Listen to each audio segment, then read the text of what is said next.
सकाळचे 7 वाजले तरीही जरांगे शिवनेरीत पोहोचले नव्हते। किती मराठे, किती गाड्या आणि किती खर्च, जरांगेंच्या मुंबई मोर्चाचा सरकारलाही अंदाज नाही। सरकारची सिस्टम हतबल, जरांगेंना रोखण्याची नाही तर जरांगे मॅनेज करण्यात कसरत। सरकारचे आमदार फुटत चालले। मराठा आमदार खासदार जरांगेंसोबत पंगा घ्यायला यावेळी तयार नाही।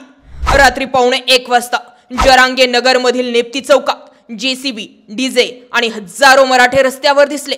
नेमकं घडलंय का? मनोज जरांगे यांनी मुंबईकडे जायचंय आणि जाणारच, त्यासाठी 3 कोटी मराठ्यांचं टार्गेट ठेवलं होतं। सरकारला वाटलं, छे, असं कसं काय होऊ शकतं? 3 कोटी मराठे कुठे येत असतात का?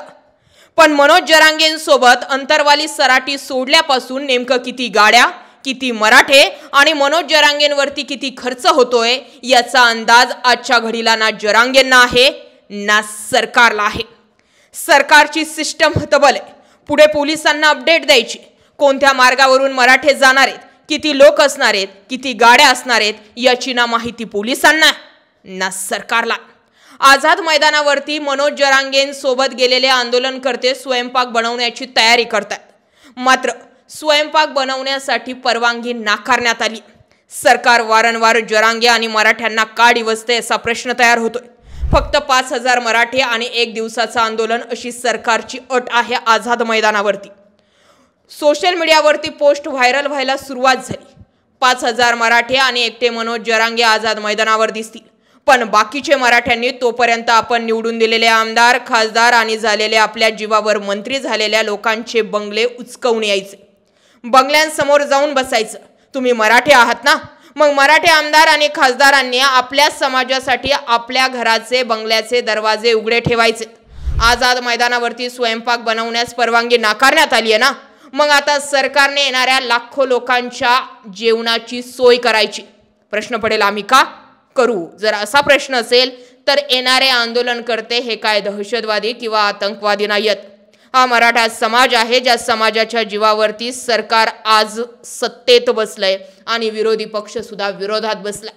आज प्रश्न आहे उद्धव ठाकरेंना, आज प्रश्न आहे राज ठाकरेंना, आज प्रश्न आहे शरद पवारांना। मराठा समाज मुंबईकडे येतोय, तुम्ही त्यांच्यासाठी काय भूमिका घेतायत? तुम्ही त्यांच्या जेवणाची, त्यांच्या नाश्त्याची, त्यांच्यासाठी आंदोलनामध्ये काय सहकार्य करतायत असा प्रश्न आहे।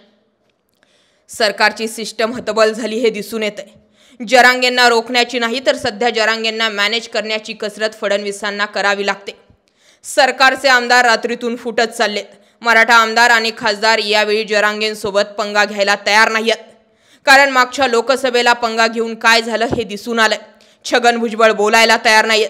छगन भुजबळांना त्यांचं मंत्रिपद का मिळालं नव्हतं? छगन भुजबळांना लोकसभा आणि विधानसभा निवडणुकींमध्ये नेत्यांनी, सभेला आमदारांनी, उमेदवारांनी सभेंना सुद्धा बोलावलं नव्हतं। छगन भुजबळांना कळून चुकलंय की आता आपण यांच्यामध्ये डोकं लावण्यात अर्थ नाहीये। रात्रीची 1:15ची वेळ होती। जरांगे जेव्हा नगरमधील नेप्ती चौकामध्ये पोहोचले तेव्हा सुद्धा हजारो मराठे रस्त्यावर होते। विशेष म्हणजे तेव्हा पाऊस सुद्धा पडत होता, मात्र तरी सुद्धा जेसीबी, डीजे, हारतुरे लावून जरांगेंचं स्वागत होतं। जरांगेंचं शक्ती प्रदर्शन करायचंय असा मराठा समाजाचा उद्देश नाही, पण जरांगे जो आंदोलनाचा लढा लढतायत त्यामध्ये आम्हीही सहभागी आहोत, फुल ना फुलाची पाकळी म्हणून आमचंही यामध्ये योगदान असेल, हा मेसेज ठिकठिकाणी जरांगेंचं स्वागत करून मराठा समाज देण्याचा प्रयत्न करतोय। रात्रीतून नेमकं सरकारचे किती आमदार फुटलेत याची माहिती आपण अगोदर घेऊया। सध्याच्या घडीला जर विचार केला तर बीडचे राष्ट्रवादीचे आमदार संदीप क्षीरसागर यांनी सुरुवातीलाच मनोज जरांगेंची भेट घेऊन आंदोलनाला पाठिंबा दिला। बीडचे खासदार बजरंग बाप्पा सोनवणे यांनी जरांगेंच्या आंदोलनाला पाठिंबा देऊन त्यामध्ये सहभाग नोंदवला। गेवराईचे भाजपचे आमदार विजयसिंह पंडित यांनीही सहभाग घेतलाय। घनसांगवीचे माजी आमदार राजेश टोपे यांनी सुद्धा शुभेच्छांचे फलक लावून मनोज जरांगेंच्या आंदोलनाला पाठिंबा दिले आहे। शिवाय कार्यकर्त्यांच्या चहा आणि नाश्त्याची सोय सुद्धा टोपेंच्या मार्फत केली गेलेली आहे। याच्या व्यतिरिक्त जर विचार केला तर जालन्याचे खासदार कल्याण काळे यांनीही मनोज जरांगेंच्या आंदोलनाला पाठिंबा देऊन लागेल ते सहकार्य करण्याची तयारी दर्शवली आहे। संगमनेरचे माजी आमदार बाळासाहेब थोरात यांनीही रात्री मनोज जरांगेंच्या आंदोलनाला पाठिंबा दिला। बोलतो आहे हे आमचा सहभागच आहे असं म्हणा। आपण चॅनलवर जाणार, माझी बाजू मांडली जाणार आहे, तर हा माझा सहभाग आहे असं आहेच आहे। नाही, याला मराठा आमदारच का असं माझं मत आहे. का मराठा आमदारच हे तरी करण्याची काय आवश्यकता. सगळ्यांनीच पाठिंबा दिला पाहिजे. सगळ्यांनी ओबीसी जो घटक आहे किंवा मागासवर्गीय घटक आहे, आदिवासी घटक आहे, यांच्या बाबतीत आपण त्यांच्या आरक्षणाला धक्का न लावता करा असं आम्ही म्हणतोय ना.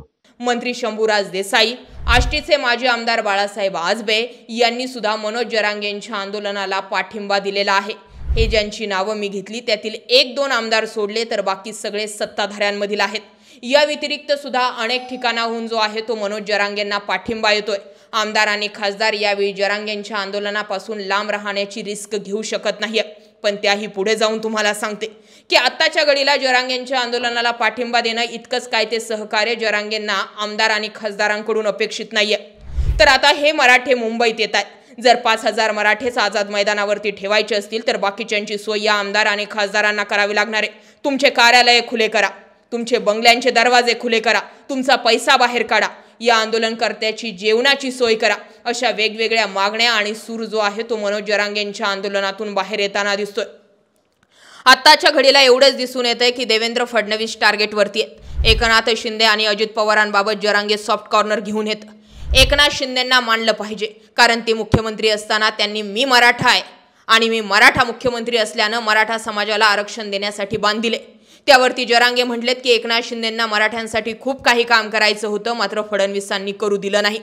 पण दुसरी नाण्याची बाजू ही सुद्धा आहे की ते देवेंद्र फडणवीसच होते ज्या देवेंद्र फडणवीसांनी मराठा समाजाला 16% आरक्षण देऊन ते हायकोर्टामध्ये टिकवलं सुद्धा होतं.